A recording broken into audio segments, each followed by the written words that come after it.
Hello again, guys.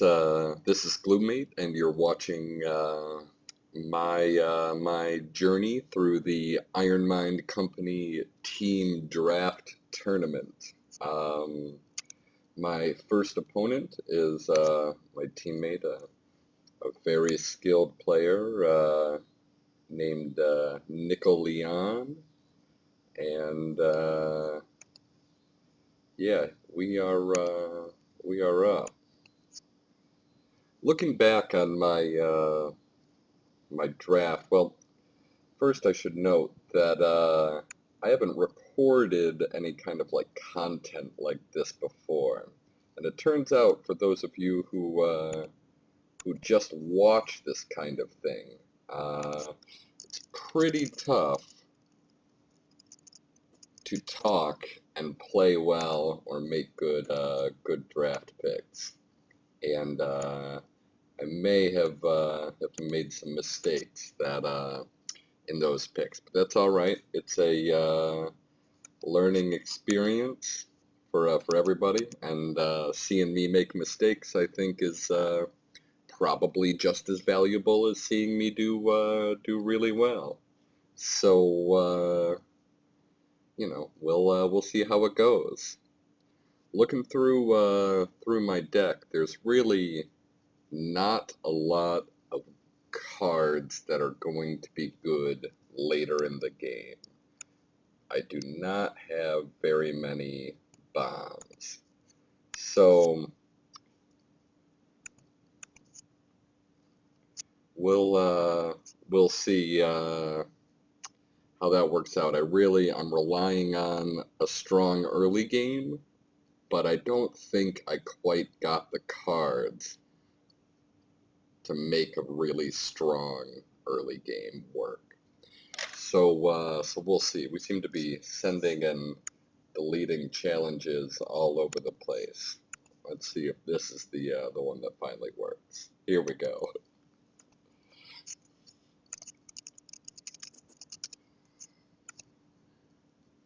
All right, and we are up. So an opening hand like this, keeping in mind what I just said, where I'm reliant on a strong early game, I think. I'm looking at a hand like this, and so I could start out with the Cadras Colossus, and I could start out with a Flowstone Primordial, or maybe a Spirit Bloom Dryad. Those would be my strongest creatures. But the Shardplate Delver is a card that can be very strong at player level 3. It's also a dinosaur, which makes it nice for the purposes of Mastodon bonus. I mean, it's a long shot. You can't expect it to happen, but it could happen. All right, so turn 1 Mastodon. It looks like Nick is on the same kind of plan I am, where I bet his other faction is Tempe's, and I bet he's going to be going aggressive. So I'm not going to block this Mastodon because I've got 3 Rhymehorn Chargers that I want to play, and they'll trade with that very nicely. So for now, I'm going to leave it unblocked. I'm going to play the Delver. It'll be a 6/6 next turn, and that'll be fine. That'll be about as good as any of these, and it could get a Mastodon buff, and I'm leveling it. It has the potential to be a real good card later on. Now, I think I'm going to counterbalance that with my Cadras Colossus, which has just a bomb level 2, and it's bad late game, but my hope is that it's 6/6 level 1, and it's really strong level 2, is going to be enough to carry me through into the later game, so I could get a card like Shardplate Delver out. Now this still works for a more aggro type strategy. I put down 2 cards. It'll probably end up that they're both 6/6s, and that's a good start, you know. If he tries blocking those, I could, you know, have potentially have drawn something like a twin strength, some tricks to, you know, turn that trade into my favor and start building board advantage and building momentum. All right, I really hope he leaves me an open lane for my ambusher here. That would be really nice of him. But I mean, if I were him and I were playing an aggressive Utera Tempest deck, I wouldn't block either of these creatures. Oh, all right. Well, he got a Snowdrift. Well, that sucks. All right. So this is a 7/7. He's got great dinosaur synergy going here.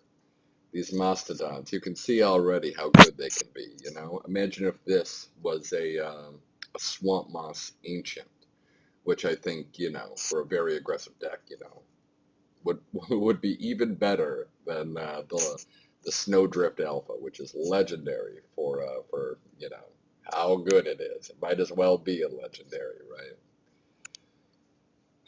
So I'm going to be turning on the pressure here. I'm going to put down my Thrantic Ambusher. Now, blocking this Mastodon, I don't have a great block here, but I think I'm going to trade out. I don't really have anything that's ever going to be favorable here. I'm okay with this Rhymehorn will give me a better level 2 than either one of these would be. So I'm gonna toss that here, and we'll see how this goes. I could have potentially post-combat open laned a Prowler or open laned the Charger and tried to get really aggressive that way. But I'm already sensing that he's going to have the answers here. I find that the best counter to a pretty good aggro deck is an even better aggro deck, because you've got these big attack, big health creatures that you want to be playing anyway, and it's yeah, you're tossing them out there, making favorable trades, and you know you're getting more board advantage than. All right, so this could be Stout Hide here. That would be a nice trade with that Snowdrift. Charger is a good one to toss there. That's why you don't ever block Snowdrift. You're not going to keep it from activating itself. You know, it could just do it pre-combat. Allowing it to happen post-combat potentially allows for more hunting packs, but I think it's all right. I want to see if I can get the Thrantic Ambusher either out of the way or into that Stalker. All right, that works very well for my purposes. And now I'm going to toss down this Charger.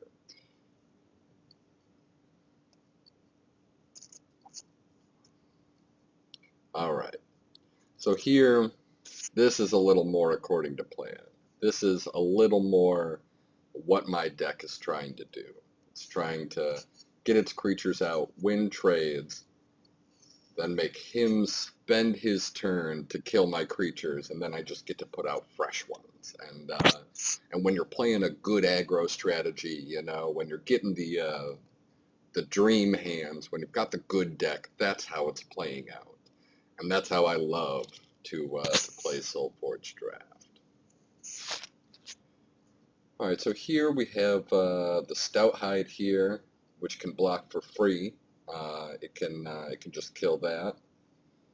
I've got a Rhymehorn here, and I've got my good Twin Strength buff, which is pretty tempting. But it's gonna depend. You know, you can't just play Twin Strength. You've gotta play it in a way that matters. And making this Charger, for example, like a 7/10 right before player level 2, when he's going to have stronger creatures that can favorably trade, it's just, it's not the best. The 7 health will allow it to, say, kill a Mastodon.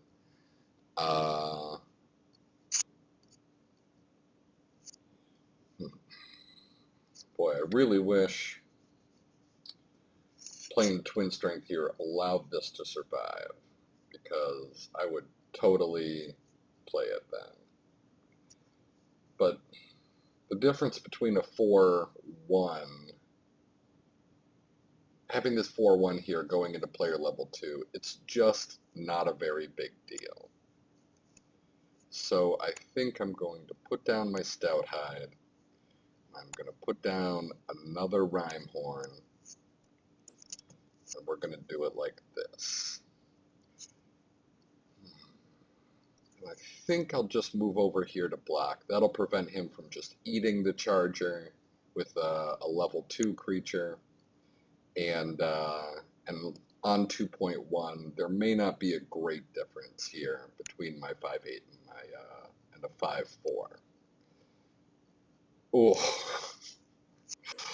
Oh, you're killing me, Nick. Okay.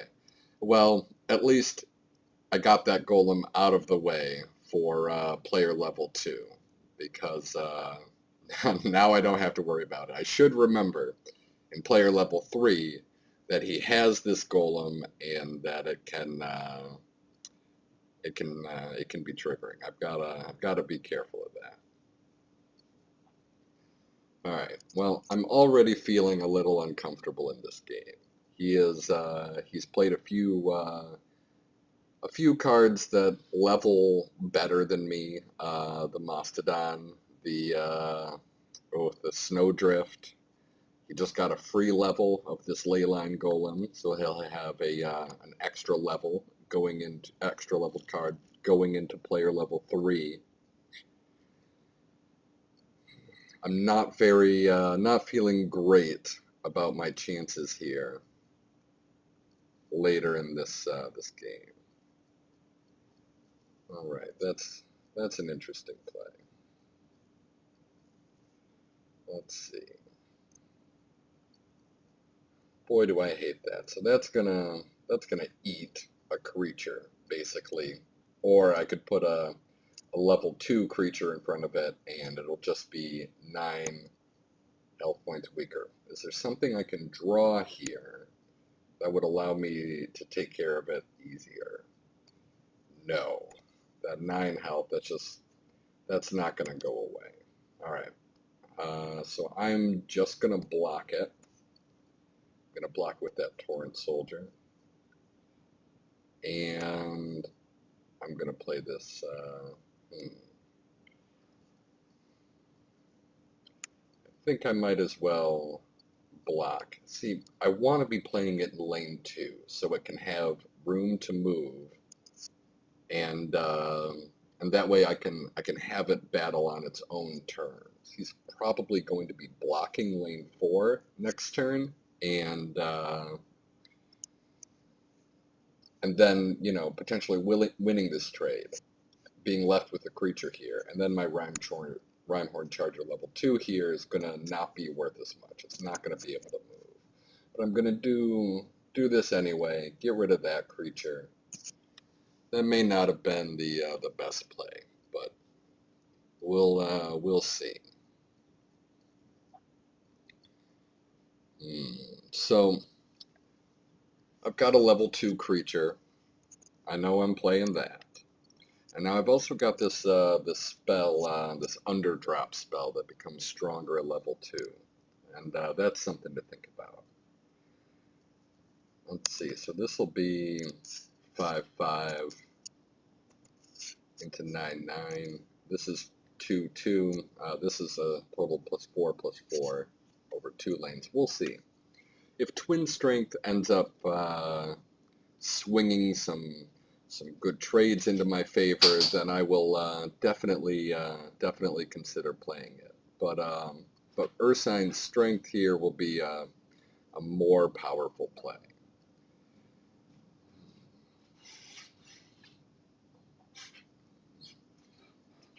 Yeah, so far, well, so far so good. We'll see how this ends up going.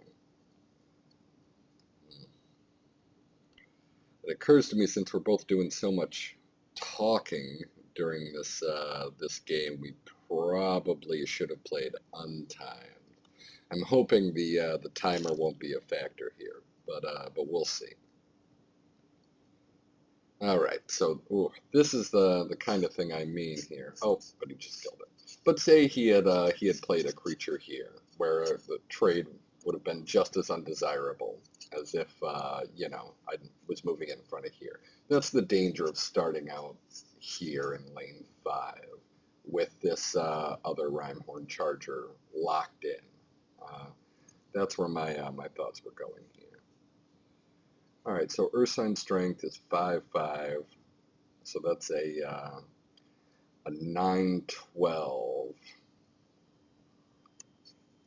or I could have a 13/16, 13/11 Rhyme-Horn Charger. All right. Ideally, this would be open laned, but I really just don't have anywhere to maneuver. So I'm going to stick it here.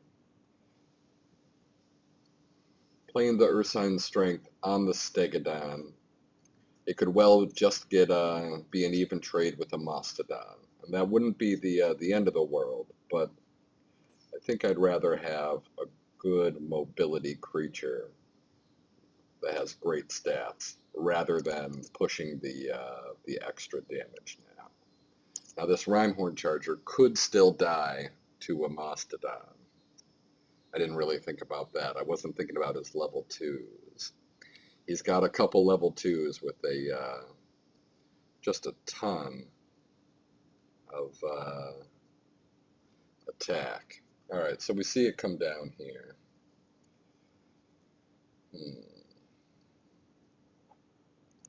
Boy, I don't want to block that Mastodon, really, with this Mastodon.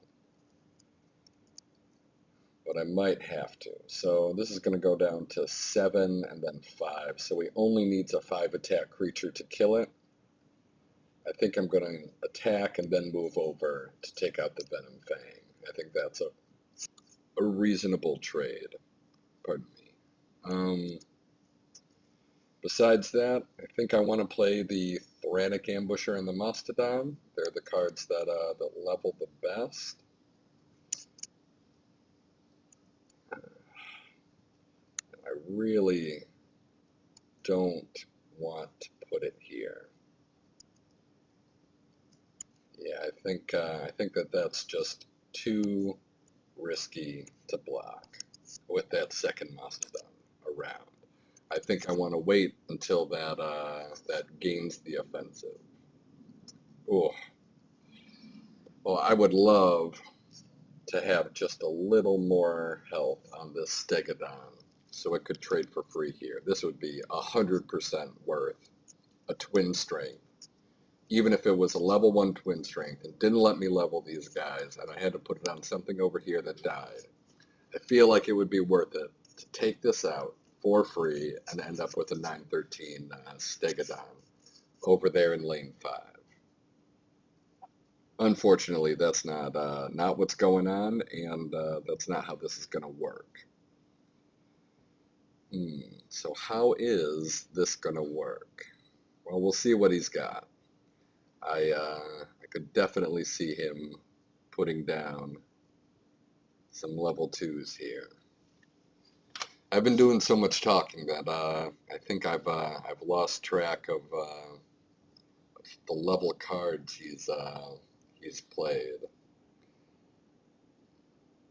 That's all right. We're all going through this together. I bet you watch and know a little bit better than me about what he has left in his deck. But when I'm playing draft and I'm feeling real serious about everything, that's definitely something that that I want to keep in mind. Now this is an interesting play.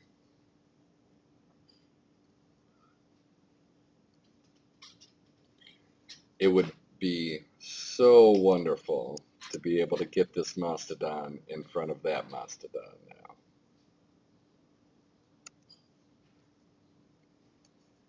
But it might just go in front of here, in front of the ambusher in 4, and cause me some problems.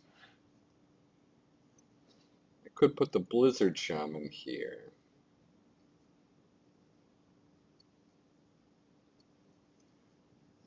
But see, if it moves the Mastodon over here, I lose a free lane for my ambusher. It's really just very dicey. Perhaps I should trade with the Blizzard Shaman. No, I think maybe, with things the way they are, I should just be mostly concerned with playing cards that level well and getting a good level 3, because I don't really think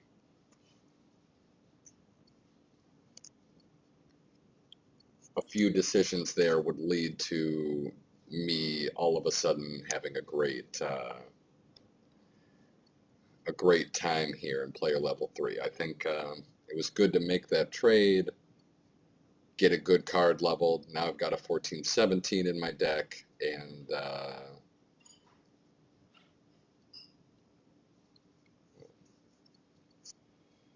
ouch.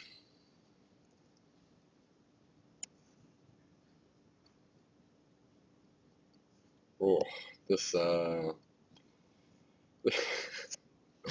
right, you guys at home can surely see how close I am to having answers here that I just don't quite have. So Blood Boil does 10, which is enough to kill this, but I would have to block it, which, you know, ruins the whole point of of killing it with Blood Boil. It just, this ambusher and the stalker just barely eat my 2 level 2s here. This Torrent Soldier can kill one of them. Yeah, I think I just have to eat 22 here. And I can't afford to play the Blood Boil. I think I need to just hope I get a level 3. Although alternatively, I could let this swing, block with the Charger, poison that, and then he's just left with a 4-10 and an 11-2, which will grow into a 6-12. Ugh. Not looking good, studio audience. Not looking good. All right, I do think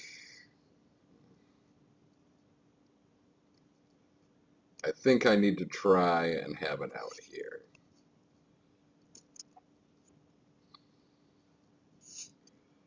I need to hope that he bricks. Oh, I needed a better blocker. Okay, all right. Thinking about this. Twin Strength would allow my Charger here to trade with this Ambusher over 2 turns. I could almost let this Stalker attack twice if I had a 17-17 out on the board. But boy, we are getting into major diciness here. This is not good. We're on a precipice.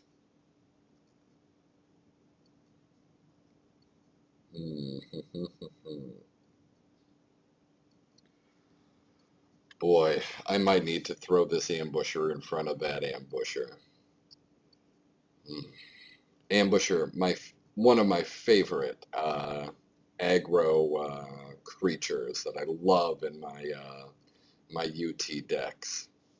However, you can see its downside here, where I would have really wanted to have something that could level. It's best when you are ahead on board, and really not good when you're not. Alright, so I'm going to have to let him... I have to do this block here, I think. I've got a block here with this charger. I'm going to throw down my Delver. Oh, Lord. Oh, Lord. I think that will about do it. Oh, I did not remember that he had that golem. Now, if all of these trades just happen, which is by no means a guarantee, this is going to leave this here. I'm going to be at 2 health. That is not a great place to be. Delver will be a 10-6. He could afford oh.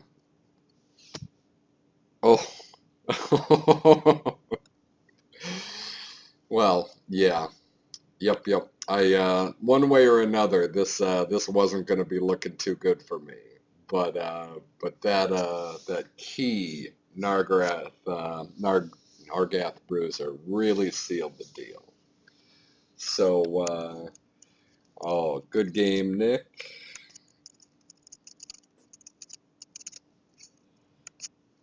So he definitely had very similar ideas to me